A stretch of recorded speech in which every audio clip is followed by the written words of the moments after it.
like a PS4 with like a NES controller and then like a PC power block coming in. And I don't know. Going from a PS4 to a Super Nintendo sounds amazing to me. Yeah. Did you see the? I don't think we're live, but did you see the new the NES thing that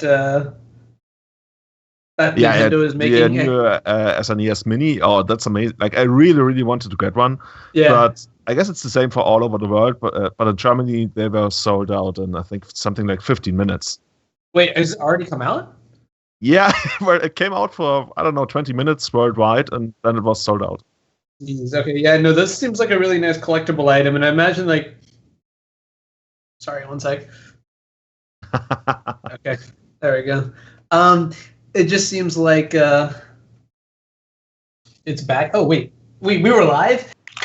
Yeah, we are live. Oh, 0 for 2! 0 for 2! I thought we weren't. I'm looking here. Anyways...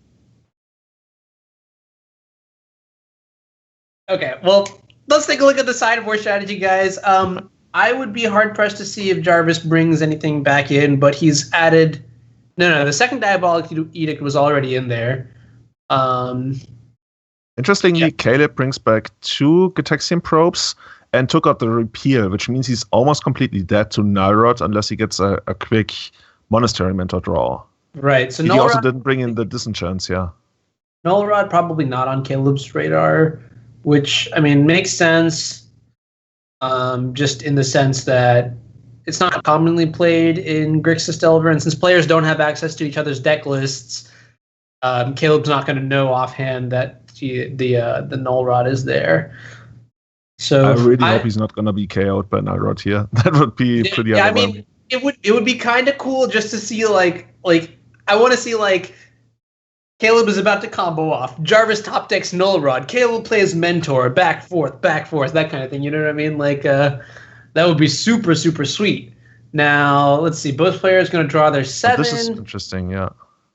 All right, this is actually very interesting. So if Caleb wants, he can get a turn 1 Monastery Mentor, but I think, actually, an uncounterable turn 1 Monastery Mentor, and follow it up with like a Texian Probe. So he can put a Mentor and a token into play on the first turn. And right now, Jarvis can't do anything about that. He can like try to race with Delvers of Secrets, right, which might actually work. But the problem is, though, is that if Caleb does play the turn 1 Mentor as an uncounterable spell, I think it's risky, because then he has to play like Chalice for 0, right? Because he's only got 3 artifacts. We drew another Mox Opal, not exactly the best card, but it's not the worst. Will still be countered by the Chalice for 0, which he needs to play if he wants to turn on the Mox Opal in the first place. Yeah. You could also just run out the Chalice, or actually seeing this hand, I don't know. Like you would trade the Chalice for the Force of Will.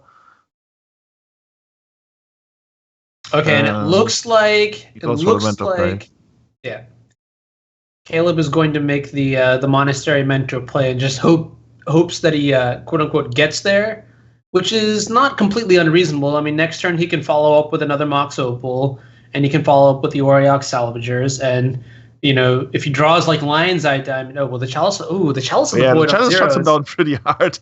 Also shuts down all the bubbles. So this pretty much comes down to dual decks, monks versus insects. And I don't hate Jarvis' position here with double Delver, which is almost guaranteed to flip here. Yeah. It's like 6 damage a turn, but he's behind an attack phase. But Caleb only has like just 3 power in play. He might be able to cast Savagers at some point in the future. Actually, no, because his Mox Diamond is also turned off. His Mox Opal is turned off. So Caleb is really all in on the Mentor there. That was a really tough hand to figure out what to do. Yeah, I mean, at this point, he's just going to play he's got to play all his spells out one at a time into the Chalice. He doesn't have a choice, but I have to wonder, I mean, see, if you waited 1 turn, that Chalice of the Void could be saved for X equals 1 or whatever, not X equals 0, basically. Mike makes a point about holding the probe, which is actually what I was thinking he would do. He ended up not doing it. I can see why you want to play the probe there, because if you see a hand that doesn't have Force of Will and it's full of 1-drops and you run out the turn 1 Chalice, the game is almost over. So there's merits to doing it both ways. Yeah.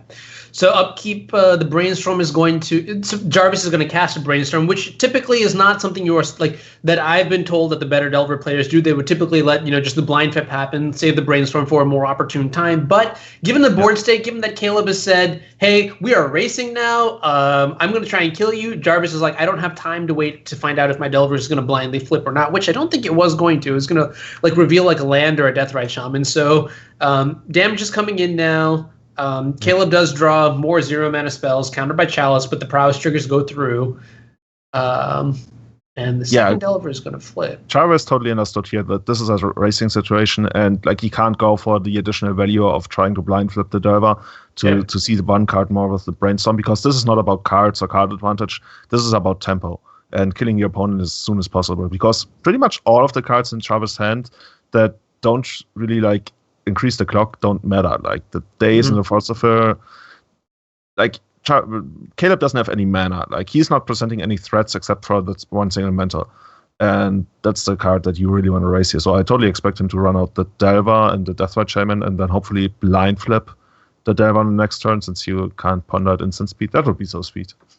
Yeah, I mean, if you guys in the chat are ever curious about what's good at racing, Monastery Mentor is pretty good at racing, but double Insectile Aberration and double Deathrite Shaman much better. Interestingly enough, okay, no, he has to play the Chalice for 0 in that situation. So I wonder if he attacks with the Monastery Mentor as well this time, if he can afford to do that. I'll let him do the math. I'm definitely no math major. I mean, you're known not to be a friend of combat math or something about you have lethal on Chandra board before combat. Yeah, not attacking with lethal on board, stuff like that. Whatever. But this is an aggressive block by Jarvis. He's going to go down to 6, get rid of 2 of the tokens, and I'm under the impression the reason he's doing that is because he feels that he has, quote, stabilized. So he's willing to trade some of his attack pressure, or actually he might just be. It's lethal. Was that lethal? I had no idea. See, this is what I'm talking about. I don't know what I'm creature combat. What is that even? But I mean, it was enough damage to make it so that the next turn, an Alpha Strike would be problematic. So. Maybe this was a forced trade, and Jarvis is just keeping the best of the options. He's also got Delver in his hand, so it's not the worst scenario if he gets rid of 1 or 2 creatures at the price of a couple monks. It would be hilarious, though, if Caleb he fizzled finally, just drew a bunch of land, action spells and actually just got there, attack, pump, but... Yeah, had Caleb been able to find any card that pumps his creatures and another one on the following turn, I think he could have presented lethal on two turns in a row, which would have probably taken the game. But the moment that Caleb runs out of relevant cards, in the spirit to speak of relevant cards, because most of the so-called quote-unquote relevant cards would be countered by his own Chalice. But the moment he runs out of steam, Jarvis is probably going to swing the game back in his favor really, really quickly. And also, those brainstorms. Man, and see, this is just why Grixis Delver is just a ridiculously great deck. I mean, I was talking to Jarvis earlier today, and he said, I was talking to a bunch of people today, and we're talking about how Miracles got banned because it was just good against everything, and then we were wondering, but Grixis Delver is also just super, super good. Why isn't that also banned? But that's mostly because Grixis Delver can always be built to beat whatever it is you want to beat. So cards you have so many good cards in your pool, and you have so many selection spells in Gitaxian Probe, Brainstorm, Ponder, that you will more often than not, you'll find what you need to win the game. In this situation, Jarvis brainstorming into this critical Sulfur Elemental. Probably breaks Caleb's heart, because now I think it's pretty much impossible for him to win anymore, which puts him down 0-2 and puts all the pressure on his third deck. But that's a position that we've known Caleb to enjoy. If you guys have been watching the Legacy Mediocre League last year, Caleb was also down 0-0 in the finals up against Miracles, and he somehow found a way to turn the entire match around and reverse kill me using Tin Fins. Yeah, I was going to say, Julian, you're no stranger to the 0-2, 3-2 comeback. So, I mean, my fingers are crossed. I always root for the underdog. So hopefully, I mean, also like Octo Jarvis is just the bad guy, right? So the bad guy has to lose. Yeah, he's the avatar of Skynet, and really can't have Skynet taking over. But let's see how this pans out. I mean, this game I think is kind of wrapped up now. The Sulfur Elemental is pretty powerful. The Force of Will is going to protect Jarvis from random removal spells or what have you. Yeah, like the Swords to Plowshares. I mean, even if he draws running Swords to Plowshares, he's probably not going to take the game. Yeah, the True Net Nemesis is also just a ground blocker. I'm very curious to see what Caleb is actually planning on doing here. I think it's just a little bit tragic, this opening hand, where you needed to play Chalice of the Void on 0 to not only play through the opponent's Force of Will, but also to enable Metalcraft. So if that was any other 0-mana spell, I think Caleb would have been so favorably ahead that he would have won the match. And I mean, I think this is interesting. So like going back to what I was saying, I think the lesson to learn from this is that you can definitely build Grixis Delver to almost beat anything that you want to. In this situation, Jarvis said, oh, you know what? Caleb might play an off-the-wall deck like this Oriox Salvager's combo deck. Let's add a Null Rod, let's add a Sulfur Elemental to my deck and see where that goes. And it went well. So, yeah, Jarvis up 2-0, representing that Mastrop East. What's going to happen in Game 3? I'm going to tag out from Rudy Brixa. You guys are going to find out in a bit. And as far as I know.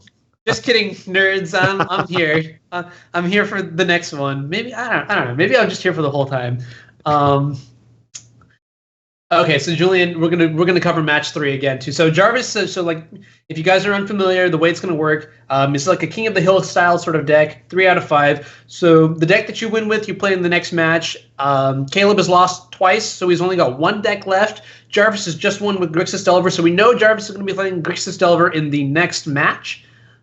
Let's try and find out what Caleb's going to be playing. But before that, we might have a raffle available. Yeah, there should be a raffle for a bunch of sweet either T-shirts, playmats, or credit with Card Hoarder, the premier Magic Online store.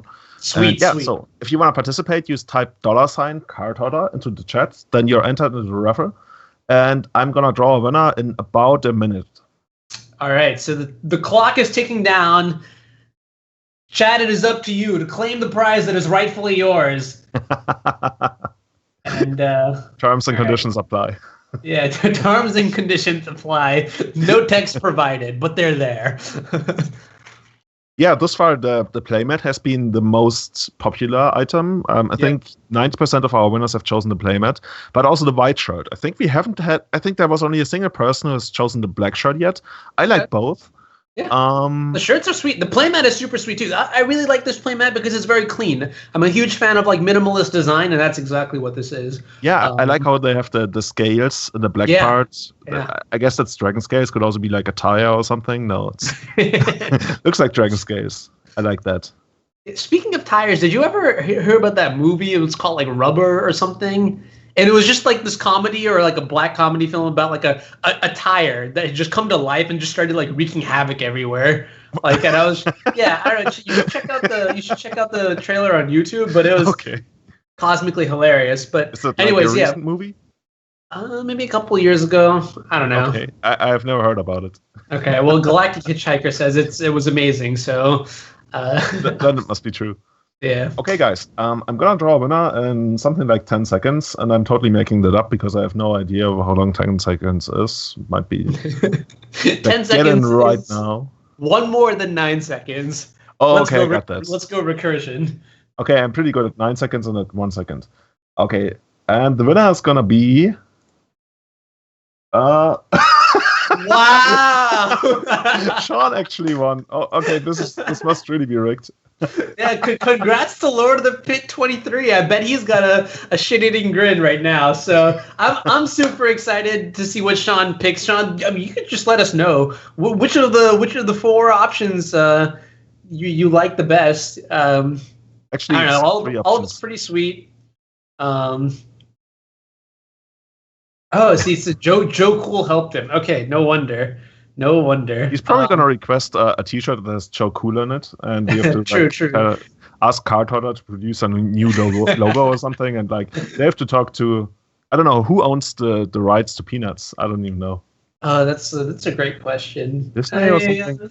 I always thought, no, I had no idea. I don't want to say anything because I don't want to sound stupid on camera. That's for when I talk to people privately. But yeah, so Sean, get in touch with Mike, that's at Overvoltage, and then also ban Bob. And I think we might be able to move on to the third match. Some Canadians own the rights to it now, okay. Okay. And before we move, okay.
Nice. So I think we just saw what the deck was going to be.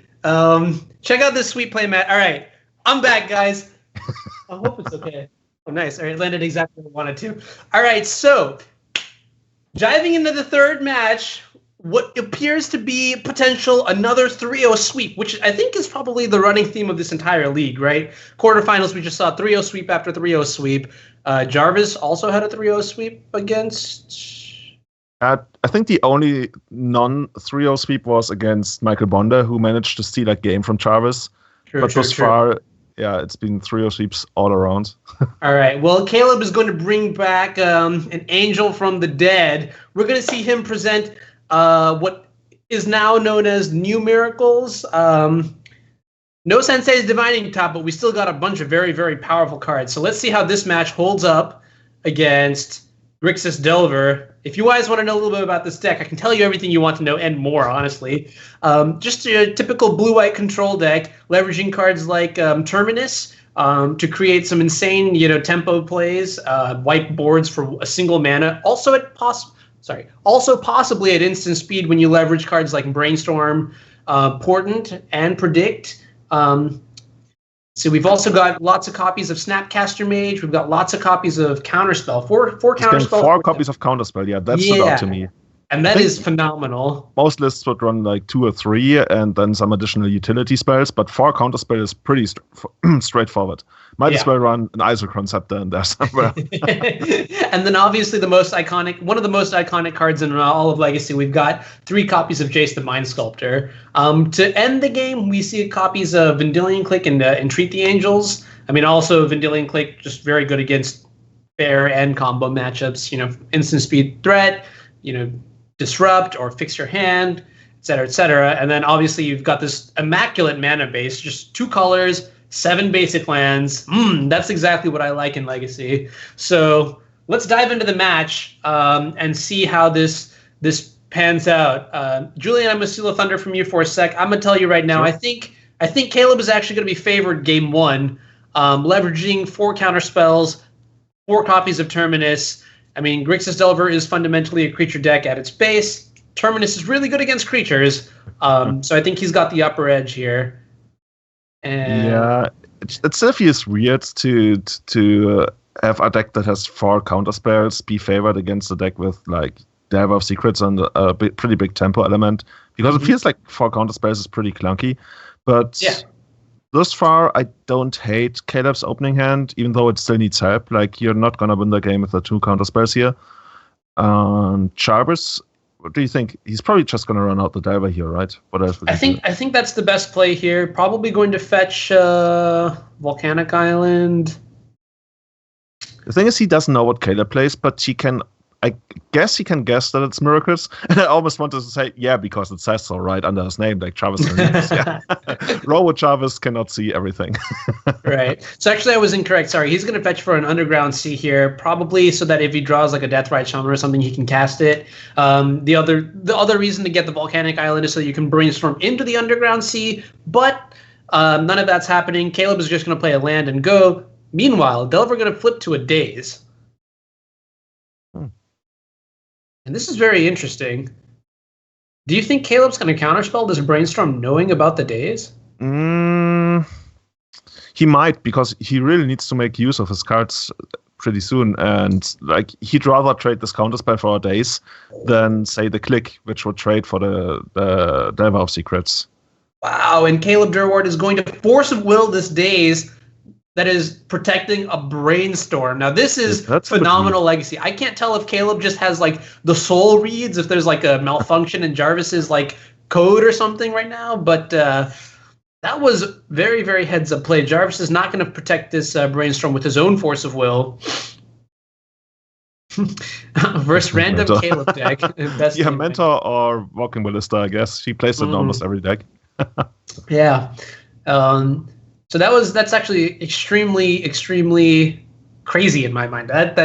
But Caleb has his reasons. The Brainstorm probably very important. Let's see if Jarvis is actually able to find another land. If not, then that Force of Will just looks like a genius move. But I would guess that Skynet is gonna provide either a Black Source for Tombstalker or like Tombstalker pretty soon, or a Volcanic Island for the Lightning Bolt on Vendilion Click, because he's Robo Jarvis. Oh no, he fizzles.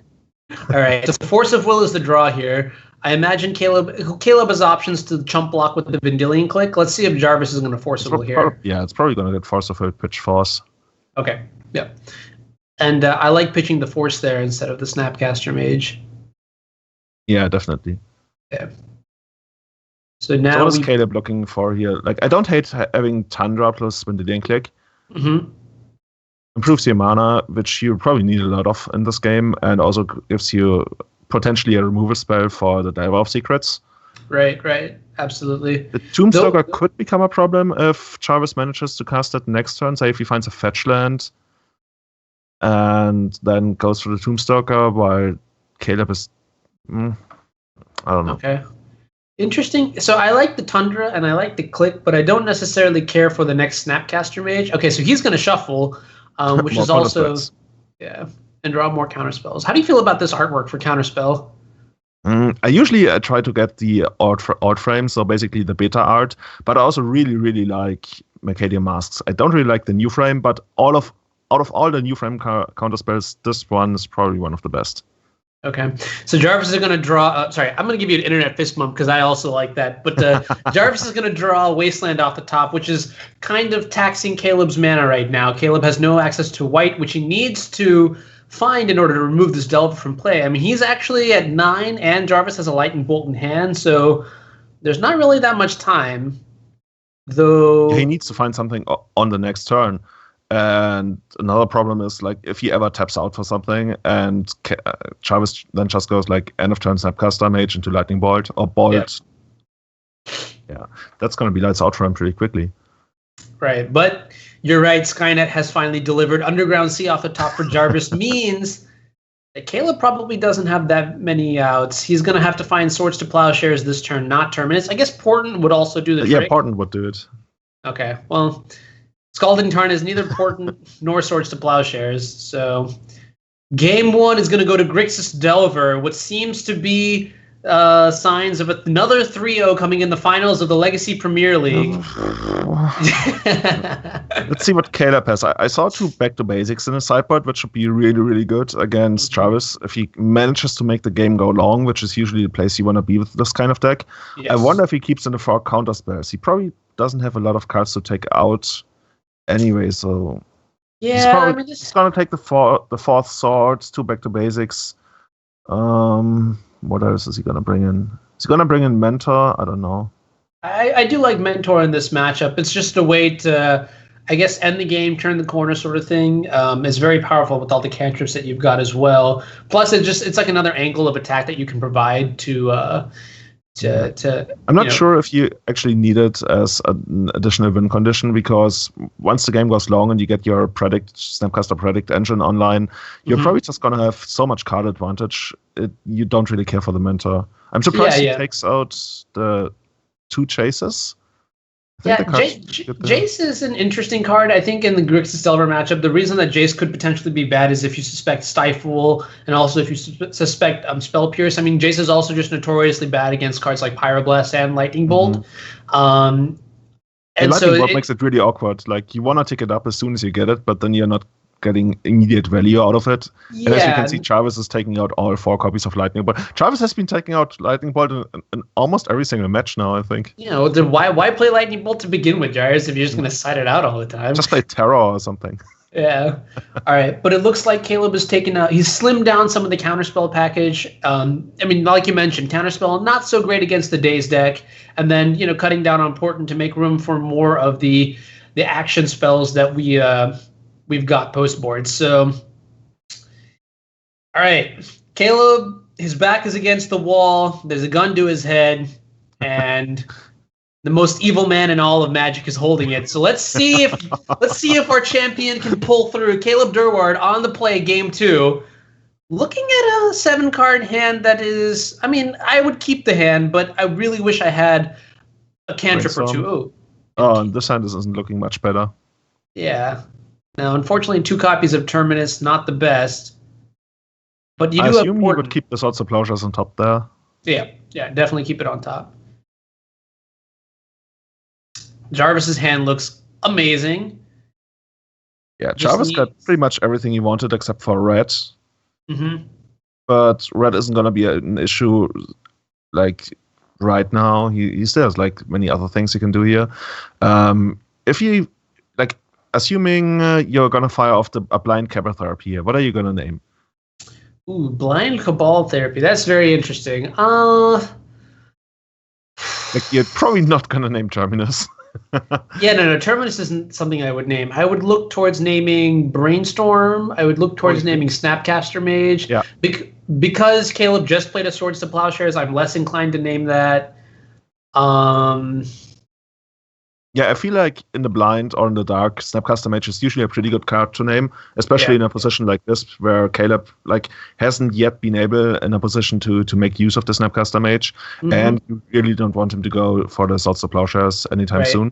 Yeah, the fact that Snapcaster Mage is somewhat clunky in this matchup, given that it's a 3-mana spell, is a very valid reason to name it off Cabal Therapy. But then again, Jarvis has also named Monastery Mentor like 10 times. It'd be very funny if he named Monastery Mentor now. He names Counterspell, okay. Okay, very interesting. I don't necessarily agree with this name, but I definitely see the reasoning behind it. The way Caleb's deck is built, he is probably going to have some like a non-negligible amount of counterspells in post board. These deck lists have both been played by players, so I'm sure they have like general ideas of what's going on. Yeah, he might also be looking to protect the True Name Nemesis, which Snapcaster Mage on Swords to Plowshares can't touch. Whereas if Caleb actually had Counterspell, that would be one way to stop the True Name. Right. And ooh, perfect. This is a dirty draw. This is exactly what Jarvis wanted. A third colored source for both the True Name Nemesis, well, primarily for the Painful Truth, but also develop for the True Name Nemesis. Yeah.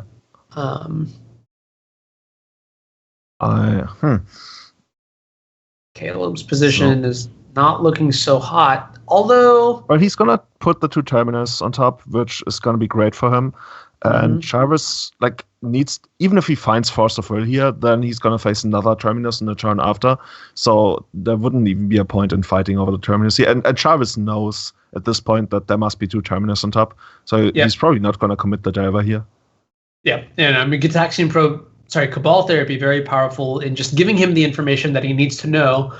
I would be expecting Painful Truths to come down this turn. Yeah, it's a pretty safe play here. Yeah, and then like if you draw Force of Will, then I mean that's very good for you. Yeah, this is not looking so good for Caleb. I mean, okay, no Force of Will, just Delver, Pyromancer. Those more creatures. Been pretty underwhelming thus far. Like he drew them right after Jarvis named them on cover therapy. Yeah, but I don't see them doing much here. Yeah, I mean, so Caleb does have blue now, so the counter spells are suddenly live, which is a good position to be in. I mean, I would definitely rather them be basic island, but can't really complain. And I imagine you should build Mercus with like all basic lands. No, well, you don't need fetch lands as much as you used to with Top Gun. Mm-hmm. Now, what's interesting here is that I mean, Jarvis knew there were 2 copies of Terminus, so I would be very surprised if he did not expect the second copy of Terminus to be on top of Caleb's library. Yeah. So that's more of a reason not to deploy the Delver of Secrets and the Young Pyromancer. Meanwhile, looking at the board, I'm surprised they're fighting so hard over this. Yeah, I think the reason that yeah, go ahead. Oh no, yeah, sorry, you're saying. No, I think one of the reasons might be that you don't want to fight over it is to keep the Pyroblast for potential chase that might come up at some point. But yeah, I mean, Jace, Brainstorm, Ponder, any cantrip, you just want to like stymie Caleb's development. Now this is an interesting play. We're actually just going to flash back Cabal Therapy with the Snapcaster Mage, like the awkward way. Yeah, that's why I wasn't too thrilled about the Snapcaster Mage in the first place, because that's the only thing he could really do here. And he named Snapcaster Mage. Yeah. I mean, I guess that makes sense given that, Caleb has Swords to Plowshares and Brainstorm on top of his deck. By deploying only the Snapcaster Mage, Jarvis is like he's not committing enough to make Caleb worried, but he's also putting some pressure on the board to threaten Caleb's life total. Caleb's gonna elect not to cast the Terminus, which makes sense because who wants to Terminus a Snapcaster Mage that has already replaced itself? Yeah. So basically, Caleb is looking to put the Terminus back on top of his deck as soon as possible, or he would probably rather find another Snapcaster Mage to trade for the Snapcaster Mage, because from what I understand, you don't really want to commit a card like Swords to Plowshares to take out an opposing Snapcaster Mage, because that feels like trading down. But eventually he'll have to do something about it. Actually, okay, so he decides to run out the swords in the face of the Cabal Therapy there, which makes sense. But now he's hellbent, facing an opponent with a greater number of lands and more cards in hand. Yeah, this is, oh my god. How does Caleb actually win from here? Like, I don't understand what his draw could possibly be. Probably Chase, and then Delver doesn't flip, but it's definitely gonna flip. Okay, so I mean, like, this is just looking. Let's see. Entreat the Angels off the top wouldn't be too bad, except Jarvis just brainstorms into Robot Jarvis finds exactly what he needs there. Yeah, like. It would be pretty brutal if Caleb actually finds Entreat here. He's like, oh man, I got it. Oh no, I don't. Yeah. Force of Will and Gitaxian Probe. All right. Jarvis, he's like this steamroller, how you call it. Like, he just keeps grinding Caleb down, and you don't even know what happens, but at some point you find yourself hellbent in a horrible position, and Robot Jarvis just keeps marching on and firing his laser at you. He's like, give me your boots, your jacket, and... But like, if you look at the way Jarvis has built his deck, it is pretty phenomenal, right? He's got so many resilient elements in this deck, at least for the control matchup. Young Pyromancer is a 1-card threat you must answer. Cabal Therapy generates value. Like, Painful Truths generates value. True Name Nemesis also really resilient. Just wow. Okay, that was timely. Terminus number 3 off the top. Unfortunately for Caleb, he's up against the robot. And this is true. Jarvis actually tell us that in college he was called Deep Blue. Like the chess computer that. Oh yeah, Deep Blue. You're Kasparov in the 90s. Because I made a joke about him being Deep Blue and Caleb being Kasparov, and then turns out that's actually what people called him back then. Wow. Yeah, that is. Good old Jarvis. Yeah. Cybernetic, lovable, everything. All right, so Jarvis is going to cast Ponder. He's going to shuffle off this Ponder, finds a Wasteland. So now Entreat the Angel is not even an out here. Yeah, Caleb needs to find exactly the 4th terminus here. Otherwise, he's probably dead. Oh, no. And he finds Force of Will. And this, not only this game, this match and the entire league is over now. We got a new champion. It's Robo Jarvis. He doesn't know yet, but we know. Maybe Jarvis also knows because he's seen the future. All right, well. Jarvis takes it down. Very, very well done. This is another 3-0 sweep. Yeah. That's incredible. I think Jarvis is he's got a 90% win rate in the entire league. He only lost a single game to Bonde, and then I think in his group he came in 2nd. He only lost to I don't even know. Yeah, I mean, I was definitely a victim of Jarvis's rampage. So yeah, I'm super, super, super excited to. I mean, obviously, Jarvis is a good friend of mine. I'm very happy he won. Grixis Delver did pretty well, pretty good deck. I mean, we've seen that it's got this wide array of decks that, I mean, it can perform very well. I mean, we're not surprised. If you look at the day 2 representation of Vegas, Grixis Delver had 11 out of the top 64 decks, which is it's twice as much as the next best deck. So what does Jarvis win for being the new Legacy Premier League champion? Well, lots of honor and glory, and the small amount of $450, I believe. Ooh. Yeah, just a small amount. That's what we agreed on. Yeah. All right. Well, that's super exciting, and I imagine that means he's also invited back to season 3 potentially, right? Definitely. Are we supposed to? Are those 2 words prohibited? I don't know. I may have just Oh no. We definitely want to run another season of this league. It depends on a couple of things that we have to discuss internally and that we'll probably be able to talk about soonish. But for now, I hope those $450 manage to cover Jarvis' electricity expenses. I don't know what he runs on. Is it I mean, he might just end up donating them to everybody that he's beaten because look, Jarvis, come on. Caleb has a family. He's got kids to feed. You can't do this to him. You can't just it's not human. Wait a minute. It's not human. Okay, I get it. You see what I did there, guys? I imagine Caleb, he's sitting in front of the computer right now and he's like, I got kids.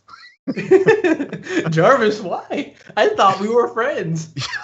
Jarvis is like Mega Man, He defeats his opponents and then he just takes their power.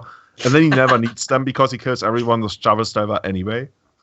Oh, you call that Jarvus Delver? You called that once? Ooh, true. Jarvus. Oh, Jarvus. But well done, definitely, Jarvis. Congratulations, Caleb. Also, well done. 2nd place, very good. Almost had the back-to-back, but seems like Drake took that first, so copyright or whatever. So I don't know if there's anything else. I know we want to thank our sponsors one more time. I also do have a request to the chat because if we are going to work on a potential season 3. We have a winner. By the way, can people see what Mike is typing there? No, he can't. They cannot? No, he can't. Oh, okay. So we have a winner's interview. So we're gonna get to talk to Jarvis himself. I imagine Mike's gonna be taking care of that.